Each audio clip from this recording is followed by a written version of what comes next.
Bonjour à tous, bienvenue au domaine pour une nouvelle vidéo. Aujourd'hui, en ce dimanche 24 décembre, il est temps de faire le bilan de cette année 2023.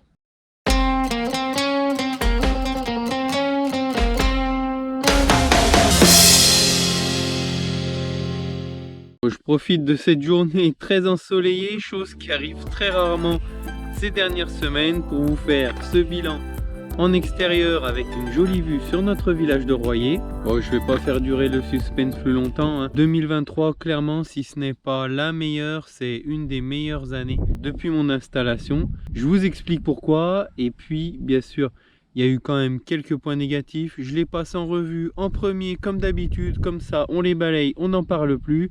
Et après, je vous dis tout ce qui s'est passé de positif cette année. Bon, les points négatifs de l'année, je dirais il y en a deux. C'est la partie administrative. Clairement, encore pas mal d'emmerdes cette année sur la partie administrative, même si ça a été encore pas mal d'emmerdes cette année dernière. Sur la partie administrative, bien assez marqué, si ça a été moins important que l'année dernière. Aussi d'un point de vue salarial, année plutôt compliquée. D'un point de vue administratif, eh bien c'est un petit peu la suite de ce qui avait pu se passer en 2022. J'ai changé de comptable. Bon, le nouveau comptable, c'est pas forcément beaucoup mieux que mon ancien. Après, lié au comptable, il y a la partie impôt, fiscal. Là aussi, plutôt compliqué. Enfin bref, fiscal, comptable, d'un point de vue administratif, MSA, tout ça, c'est une catastrophe. C'est beaucoup de suivi, c'est beaucoup d'emmerdement. Même en essayant de s'y prendre comme il faut, il y a toujours quelque chose qui ne va pas. Donc ça, c'est un petit peu lourd. Bon, clairement, j'espère avoir mis un petit peu d'ordre dans tout ça et que 2024, eh ben, ce sera des problèmes moins marqués. Mais bon, je ne vais pas plus développer dans cette vidéo, c'est pas le but. Je reviendrai, de toute façon, j'ai plusieurs vidéos de prévues pour vous expliquer un petit peu tout ça. Et le deuxième point négatif, eh bien, c'est d'un point de vue salarial. Compliqué, je ne vais pas trop m'étaler là-dessus parce que j'ai une vidéo sur l'apprentissage qui est tournée et qui est en partie montée, donc que je publierai. Et puis bon, comme c'est quelque chose qui est en cours, je ne veux pas trop me prononcer là-dessus face caméra. Mais voilà, tout ça pour vous dire que ouais, c'est compliqué d'avoir des salariés, compliqué de les faire travailler. Je vous en dirai pas plus, je résumerai par compliqué.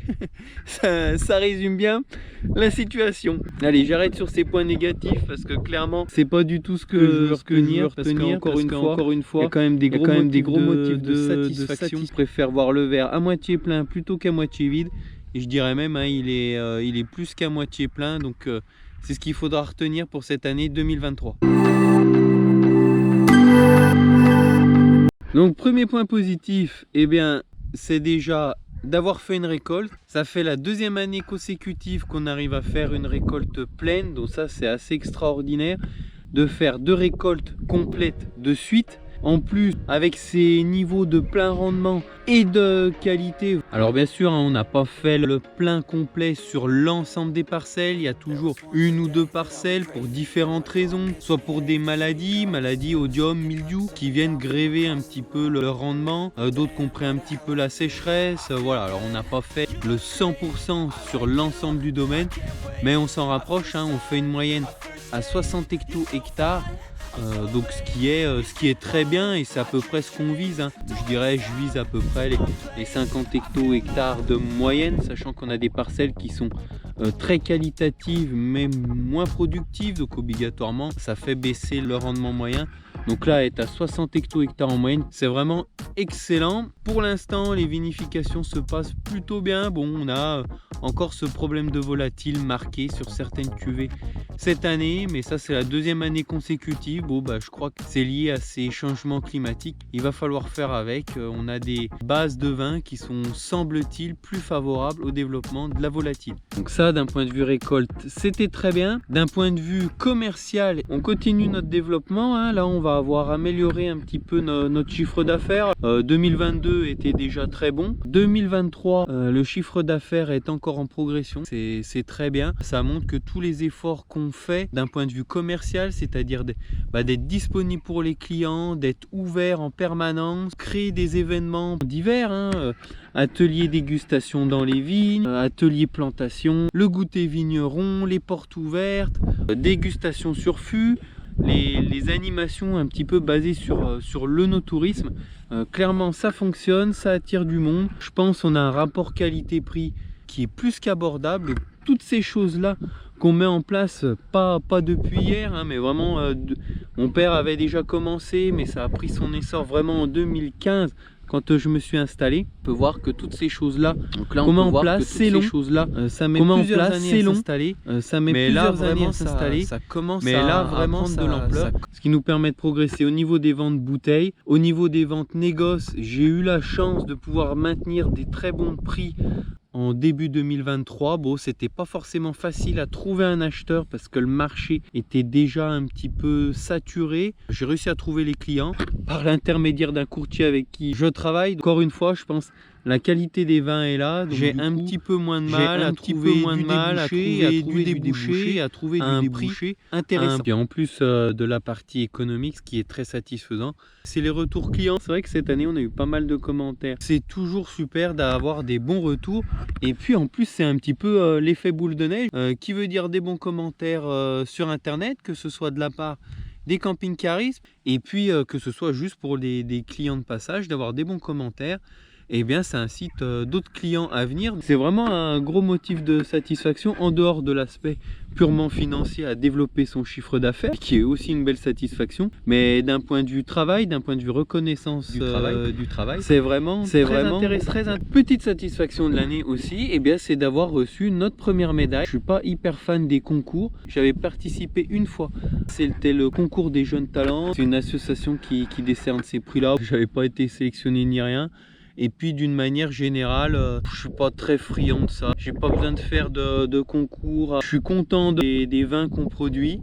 Les retours des clients sont bons, donc c'est peut-être bête à dire, hein, mais clairement ça suffit, je dirais. J'ai pas besoin de ça pour l'instant pour vendre le vin, parce que c'est sûr, hein, les médailles c'est un pourcentage de vente en plus, notamment pour tous ceux qui font du cavisme, de la grande distribution, des choses comme ça. C'est un élément déclencheur de vente, donc je peux comprendre que certains courent après ces médailles. Là j'ai voulu tenter le coup parce qu'on a le salon des vins de France qui a lieu à Mâcon, qui est un salon quand même qui est très reconnu. J'ai donc proposé le Mâcon Mançais 2021 et on a décroché la médaille d'or. J'en suis très satisfait d'avoir la médaille d'or sur nos Mâcon Mançais 2021, d'autant plus que 2021, une année catastrophique en termes de rendement. Ça a été difficile d'avoir des beaux raisins. Voilà, c'est très satisfaisant de pouvoir avoir ce genre de récompense. Dernier motif de satisfaction pour cette année 2024, et bien lié à tous ces points positifs, une belle récolte, des ventes qui se passent bien. Alors pour les ventes, hein, j'espère que pour nous, pour l'instant, tout se passe bien. D'une manière générale, le marché des vins en Bourgogne est dynamique. Espérons que ça dure. Quand on voit les crises marquées comme dans le Bordelais, dans d'autres régions viticoles, où il commence à sentir des ralentissements, des méventes. Pour l'instant, nous, c'est assez dynamique. Donc, je me suis permis d'entreprendre quelques investissements en matériel pour essayer de faciliter la tâche. Bon, en début d'année, j'ai eu des nouvelles cuves qui sont arrivées, mais là rien de particulier. J'avais besoin de place, tout simplement. Et puis là, comme la situation économique était plutôt favorable, j'ai investi dans deux matériels qui sont un micro-tracteur pour faire du travail du sol, mais ça je développerai pas plus, je vous le montre juste comme ça. De toute façon il est reparti chez le distributeur pour faire des modifications, donc je ne l'ai pas, je peux pas vous le montrer plus. Et puis de toute façon je vous ferai une vidéo spécifique, je voudrais déjà faire des essais avec pour vous faire un bilan sur ce matériel. Donc voilà, je vous montre la photo à quoi ça ressemble. Rien d'extraordinaire, hein, clairement, pour ceux qui aiment les gros tracteurs, les grosses puissances, tout ça, là il n'y a rien de tout ça. Ça fait 18 chevaux, ça fait 90 cm de large. Donc voilà, rien d'extraordinaire, mais on en avait besoin. Le deuxième matériel qui est arrivé, eh bien c'est une étiqueteuse. Alors clairement, ça fait longtemps que j'y réfléchissais. Je vous avais fait une vidéo sur mon ancien système. Là, j'ai voulu moderniser tout ça. Je vous expliquerai pourquoi. Et notamment, eh bien c'est un gain de temps, hein. L'année dernière, en 2022, on est arrivé à 20 000 bouteilles. Ça devenait plus gérable avec notre vieille étiqueteuse. Donc voilà, j'ai investi dans du matériel et ça encore c'est une bonne satisfaction, même si je suis pas matérialiste, hein. Clairement, on a avancé jusqu'à présent sans être hyper équipé, juste en faisant le travail manuellement. Ça nous a permis d'avancer à moindre frais, mais clairement, ça fait plaisir de voir le domaine évoluer, progressivement s'équiper en fonction des besoins, et puis de gagner quand même suffisamment d'argent pour continuer à se développer, à faire évoluer notre entreprise. Allez, pour finir cette vidéo, je vous mets quelques plans des plus beaux moments de l'année 2023.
Voilà pour ce bilan sur cette année 2023. Cette année 2023, on n'a pas fait énormément de vidéos parce que c'était un petit peu la course. J'ai plein de choses à vous raconter. J'espère avoir le temps en 2024 de pouvoir vous faire plus de vidéos sur tout un tas de thèmes divers et variés. En attendant, j'espère que cette vidéo vous a plu. N'hésitez pas à poser vos questions en commentaire. À la prochaine au domaine.